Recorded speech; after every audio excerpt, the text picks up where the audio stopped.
বন্ধুগণ গেলেন কোথায় আপনারা সকলে তাড়াতাড়ি আসেন আমার বরের কন্ড কারখানা দেখার জন্য আমার সাজতেছি আমি বরটা কইলাম বর মশাই সব ভিডিও ভালো করে তুলবা আর বরের কাণ্ড কারখানা দেখে রাখতে বলে যখন চেক করতে গেছি ভিডিওগুলো দেখি কারণ মাথা মুন্ডু খুঁজে পাই না কিন্তু বর আমার ভিডিও করতে না পারলে কী হবে এখন দেখে অবাক হয়ে গেলেন তো চুলটা যদি বর না থাকে আমি কোথাও ঠিক করে বাঁধতে পারি না তো বরের দিক থেকে A1 তারপরে গেলাম আমার রেডি ফেডি হইয়া একটুখানি পকোড়া খাইতে পকোড়া খাওয়ার সময় এমন ফেভারিট আমার গান চালাই দিছে ওইদিকে গান নাচতে যেমন না খাবার খাবো টের পাইতেছিলাম না ব্যাটা তাড়াতাড়ি খা করতে করতে আমি হাতটা জল হেরে ভুলে গেছি কি আর করুম চেয়ারের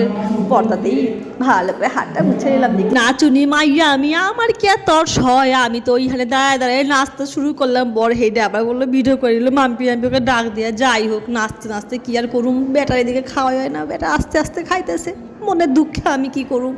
আমার ব্যাটাটা বহুত সমজদার ও আমার মায়ের কষ্ট দেখে উঠে পড়লো চলো মা খাবার খাইতে খাইতেই যাই আমি বললাম না বেটা তুই এখনো এত ছোটো এত বুঝিস আমি কি একটু বুঝতে পারি না তুই বসে বসেই খা ভালোভাবে খা আমি একটু দাঁড়াই যাই